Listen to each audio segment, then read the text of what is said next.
بسم اللہ الرحمن الرحیم۔ السلام علیکم۔ جنت میں داخلے کے خوبصورت مناظر اور حوروں کا استقبال و انتظار۔ یوم نحشر المتقین الی الرحمن وفدا۔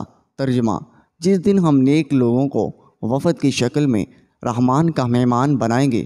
اس آیات کے متعلق حضرت علی رضی اللہ تعالی عنہ نے جناب رسول اللہ صلی اللہ علیہ وسلم سے سوال کیا، وفد تو سوار لوگوں کو کہا جاتا ہے، تو جناب نبی کریم صلی اللہ علیہ وسلم نے ارشاد فرمایا، مجھے اس ذات کی قسم ہے جس کے قبضے میں میری جان ہے، جب جنتی لوگ اپنی قبروں سے اٹھیں گے تو ان کے استقبال میں سفید اونٹ سواری کے لیے پیش کیے جائیں گے، جن کے پر لگے ہوں گے اور ان پر سونے کے کجاوے سجے ہوں گے۔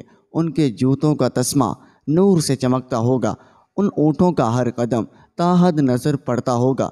اس طرح سے یہ جنت تک پہنچیں گے تو اچانک سرخ یا قوت کا کنڈا سونے کے کواڑوں پر نظر آئے گا، اور یہ فوراً ہی جنت کے دروازے کے ایک درخت پر پہنچیں گے جس کی جڑوں سے 2 چشمے پھوٹ رہے ہوں گے۔ جب یہ ان میں سے ایک چشمے سے پئیں گے، ان کے چہروں پر نعمتوں کی چمک دھمک ہو جائے گی، اور جب دوسرے چشمے سے غسل اور وضو کریں گے تو ان کے بال کبھی پرگندہ نہیں ہوں گے۔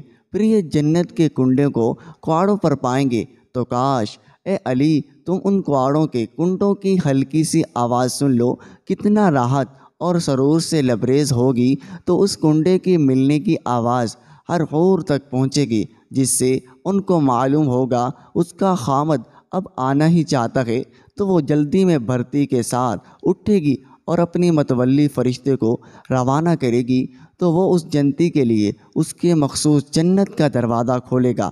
اگر اللہ تعالیٰ اس جنتی کو میدان محشر میں اپنی زیارت کرا کے اپنی پہچان نہ کراتے تو وہ متولی کے نور اور رونائی کو دیکھ کر اس کو خدا سمجھ کر سجدہ میں گر جاتا۔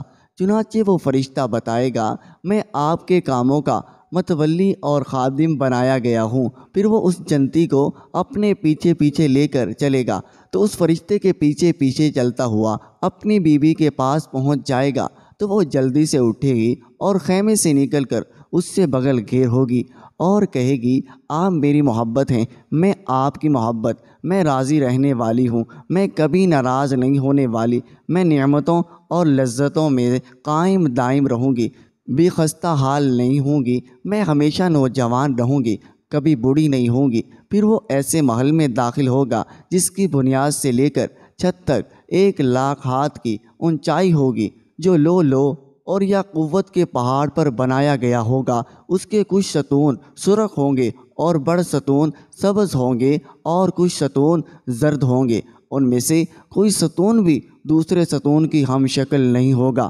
پھر وہ جنتی اپنا آراستہ پراستہ تخت کے پاس آئے گا، تو اس پر ایک خاص تخت ہوگا جس پر 70 پلنگ الگ الگ کے ہوں گے، جن پر 70 دھلنے ہوں گی، ہر دھلن پر 70 پوشاکیں ہوں گی۔ پھر بھی ان کی پنڈلی کا گودا جلد اور پوشاکوں کے اندر سے نظر آتا ہوگا۔ جنتی ان کے ساتھ صحبت کو 1 رات کے مقدار میں پورا کر سکے گا۔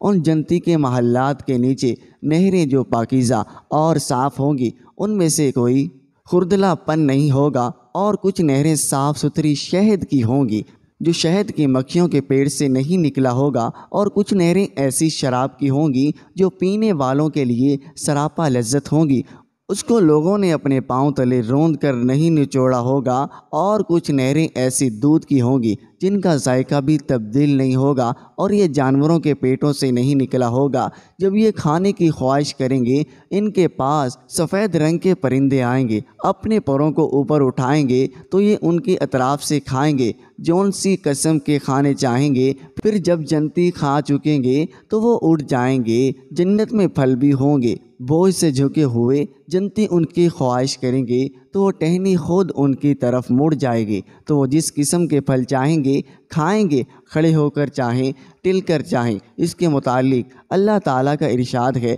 وَجَنَ الْجَنَّتَيْنِ دَانٍ۔ ترجمہ: ان جنتیوں کے میوے جھکے ہوں گے اور ان پر جنت والے کے خادم موتیوں کی طرح خوبصورت اور حسین ہوں گے۔